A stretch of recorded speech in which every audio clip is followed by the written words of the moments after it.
Amen. Thank you, choir. That is a song that I'm sure that you know and love as I do. I think we know it's a song of hope. It's not just about snow and how it might look or feel outside. It's much deeper than that. It's a hope that you can't really describe in any other way, and so we use it metaphorically. And this is a season where we talk a lot about hope and how things are merry and bright, and we hear messages that are like this all season long, whether it's in movies or in music or at church or wherever else we might find it. We hear this message all of the time, and yet sometimes it seems that in the midst of a season of merry and brightness, the lights that we see on houses and on trees only seem to remind us of the darkness that we may be experiencing in our lives. As the end of the year approaches, many of us are coming face to face with things of this year that did not go as we had hoped, did not go as we planned, things about ourselves or about our lives that did not change toward the end of this year as we thought they were when we were thinking about what we were going to be like this time last year. For some reason, we feel a need for transformation in one area of our life or another. And in the midst of all of that, it's easy for us to wonder if anything will ever change, if we will ever have anything different, if this thing that we are longing for is ever going to be any different than it is right now, if I will just always be longing for it. Broken relationships that we experience in our lives, habits that we hold that we wish that we didn't hold, things that we continually say or do time and time again that we wish that we didn't, whatever it might be. It's easy for us, in the midst of the chaos and to see the darkness, to wonder if we've even given up hope altogether. And I think that it's easy for us to see this, or easy for us to think this way, if we believe that hope is a feeling. If we believe that hope is a feeling, then we will recognize that our circumstance determines our feelings. If we're going through some rough stuff, we're not going to feel great. It's going to stink. When things in our life hurt, they're going to hurt, and hope might be a feeling that's difficult to come by. But the thing about hope is that hope is a force, not a feeling. What we're going to learn today is that hope is a force and not a feeling.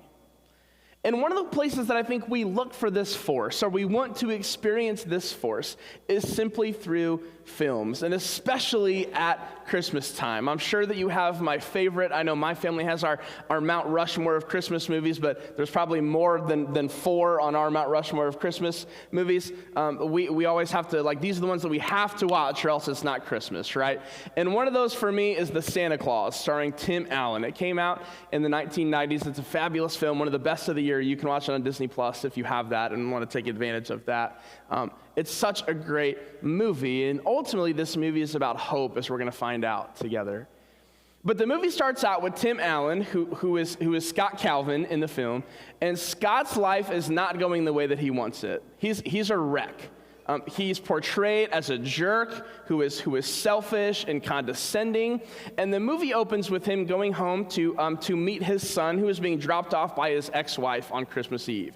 He's going to spend Christmas Eve with his son, who he doesn't have the best relationship with. When his son shows up and is being dropped off at Tim Allen's house, the son, his name is Charlie, is very concerned about the earliest his mom could possibly legally pick him up. Son up, you're here, he tells his mom. He does not want to be with his dad. And it's the actions of Scott Calvin that have got him in this situation. He doesn't prioritize his family. He isn't courteous to other people. He only prioritizes himself. And so on Christmas Eve, when he finally has perhaps a rare opportunity to engage with and grow his relationship with his son, things only seem to be getting worse. Check this out. 4 hours? I'm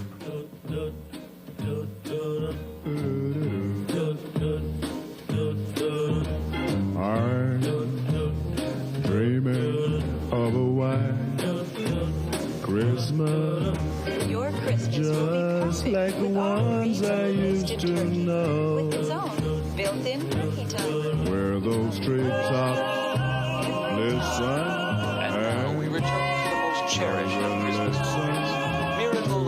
4th Street, starring Sleigh Natalie bell Wood, in the snow.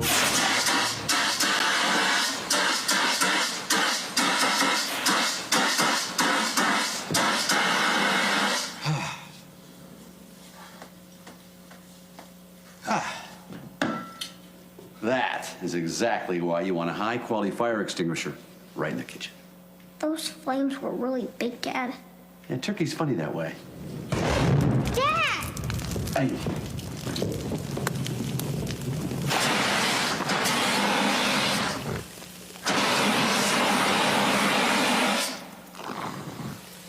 It's done.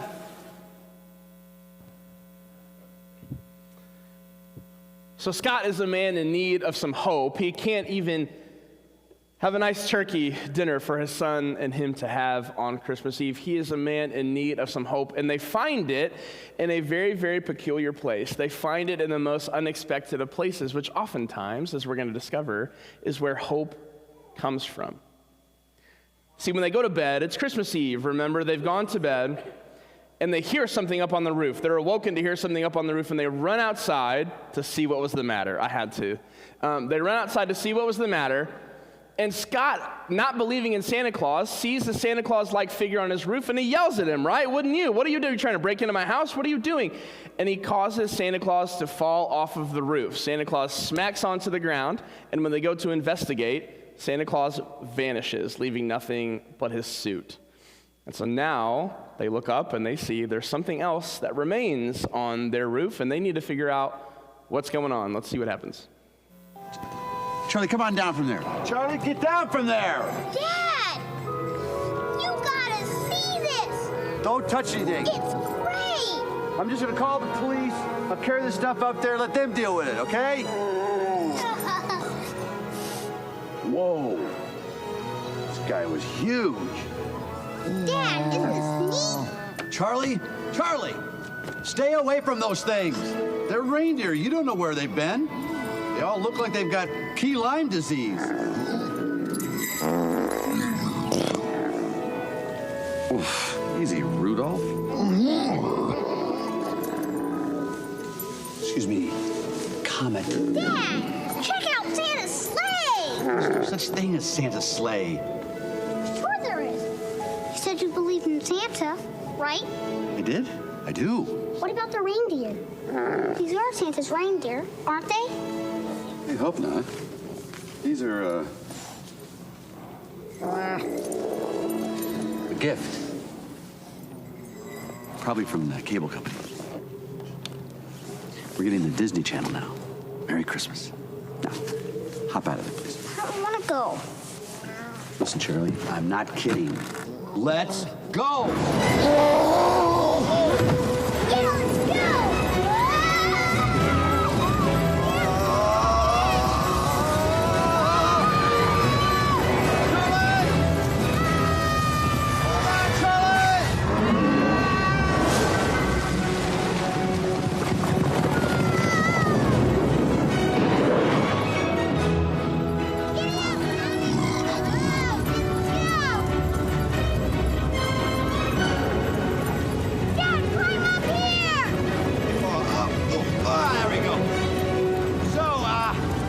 Straight on this road, do we hit I-94?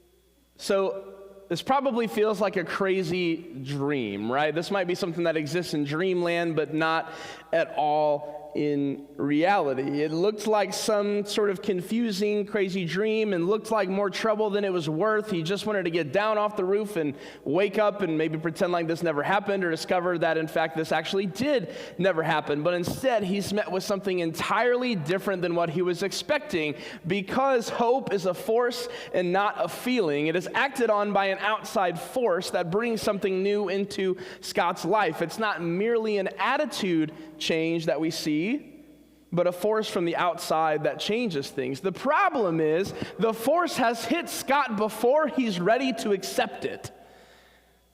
Because imagine being in his shoes. What ends up happening is they fulfill the rest of Santa Claus's duties that night, because wouldn't you? I would want to see how it would work. I wouldn't want to be the one that would disappoint kids all around the world. And so they have to fulfill the duties of Santa Claus on Christmas Eve.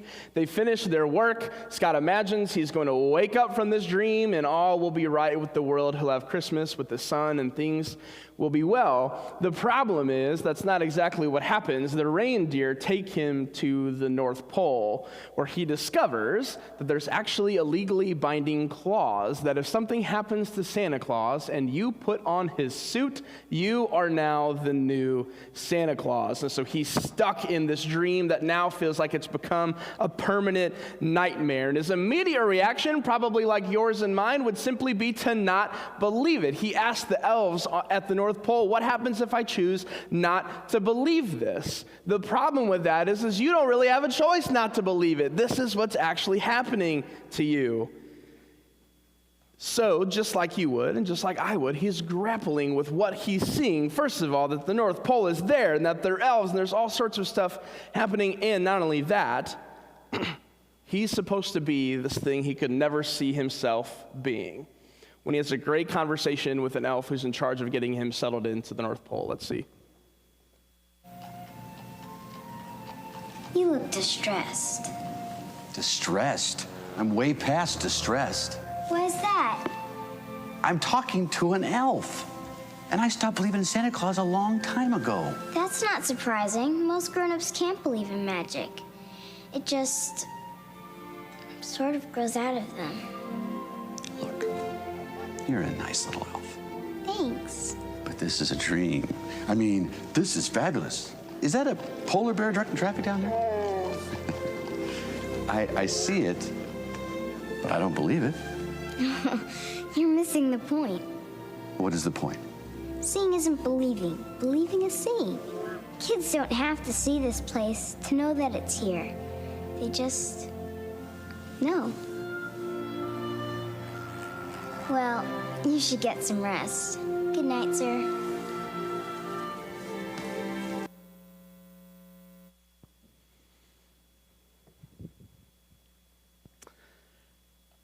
He can't possibly fathom what's happening. How could he? And furthermore, he can't possibly see himself as Santa Claus. Remember, he has a hard time maintaining a relationship with the one son that he does have, let alone children all around the world. How could this person, as he is, in the situation that he is in, undertake such a duty and such a responsibility?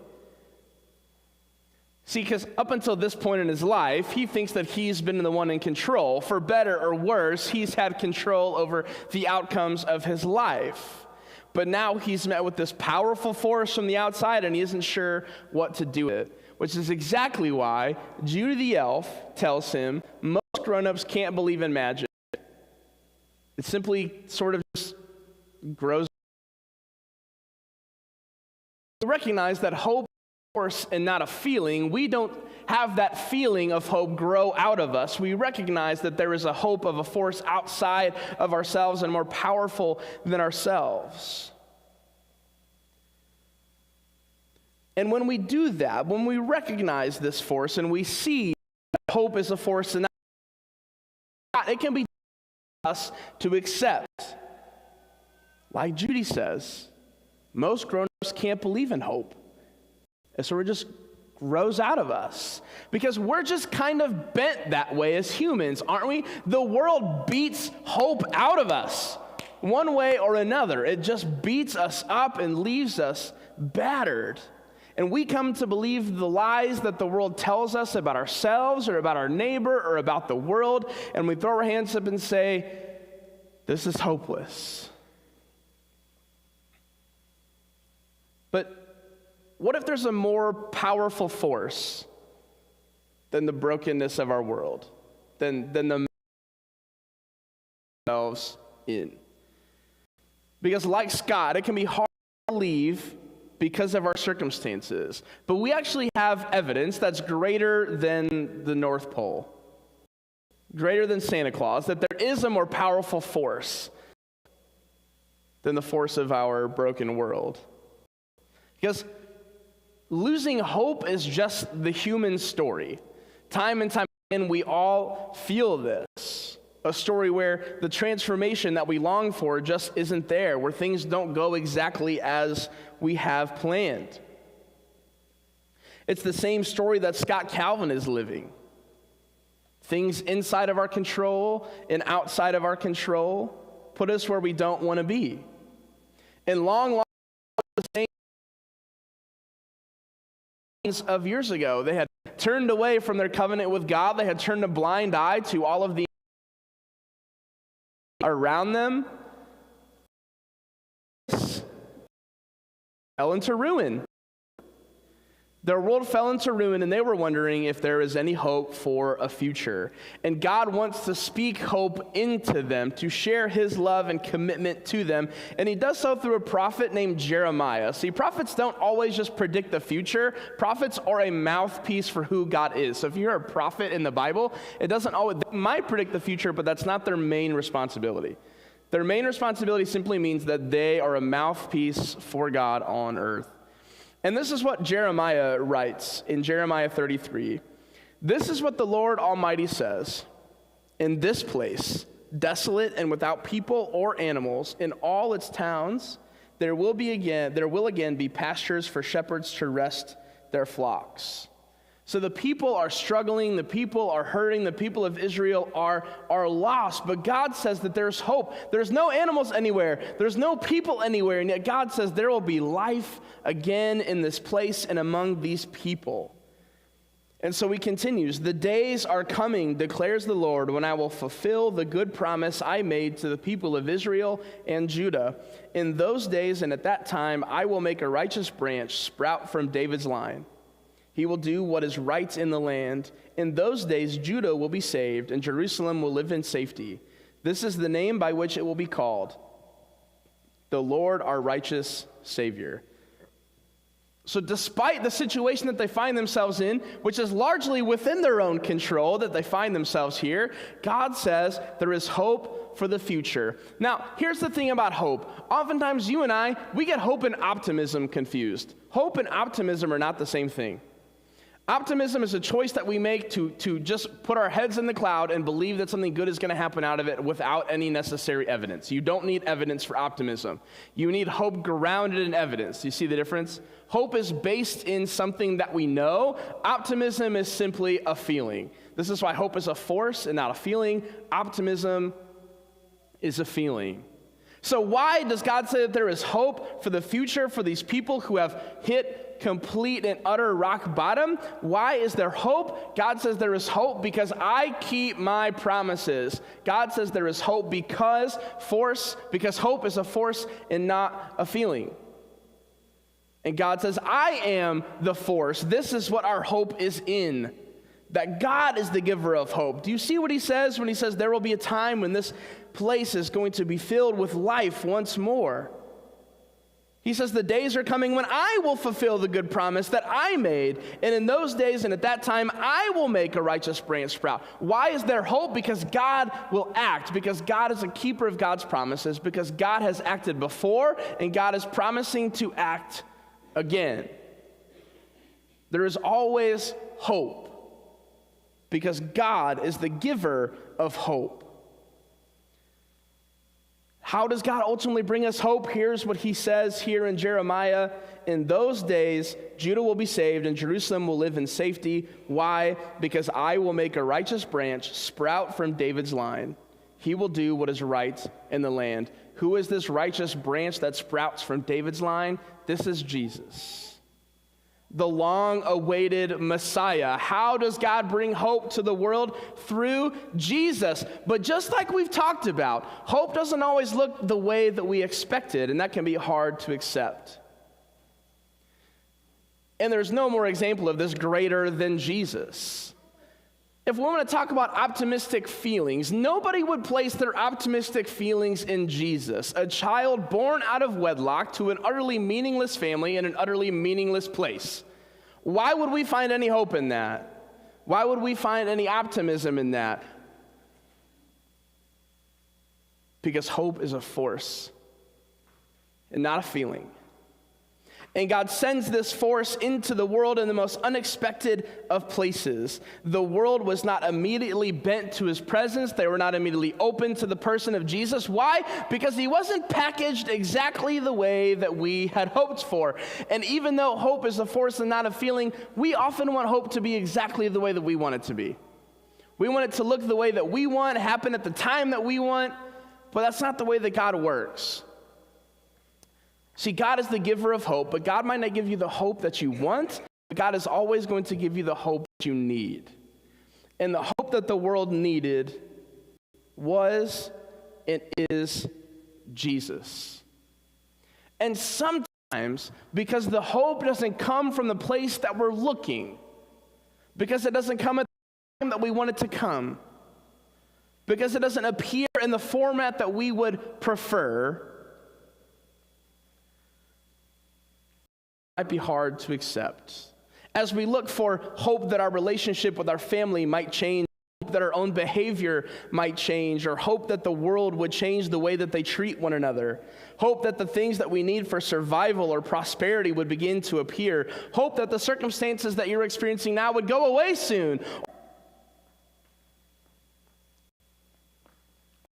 When we hope in the feeling that it's up to our own strength, or we look for hope from within ourselves somewhere, be it a feeling or be it an action from ourselves, we will always find change, frustration, change or transformation that we want. To reject it. It rarely comes. Happens to Scott Calvin. What more unacceptably than Santa Claus standing on your roof and falling off of it?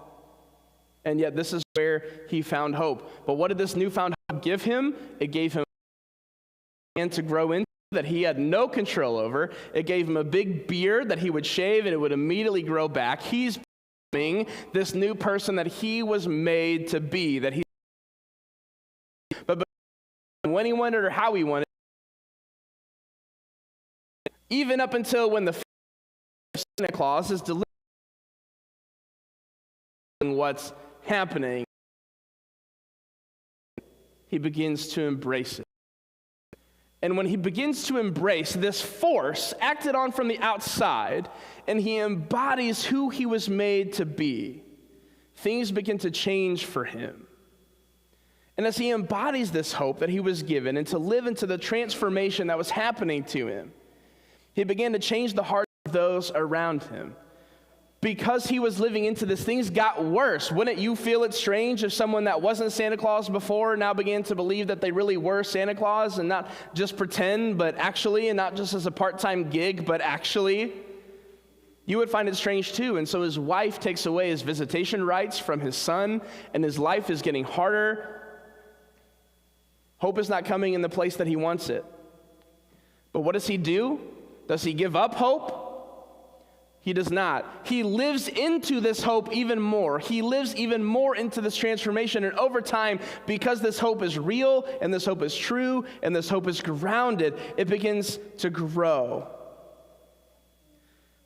And while at the hearing for the visitation rights of his son, his ex-wife and his ex-wife's husband share when they stopped believing in Santa Claus, and it comes because they wanted something for Christmas that they didn't get. His ex-wife wanted a mystery date game, and she didn't get it. And his ex-wife's husband wanted an Oscar Mayer weenie whistle when he was 3 and didn't get it. So he stopped believing in Santa Claus because they believe that hope is a feeling and not a force. But Scott remained steadfast in his transformation. He found a newborn relationship with his son, and he offered that same hope and transformation to the people around him. Let's see it. Look up there.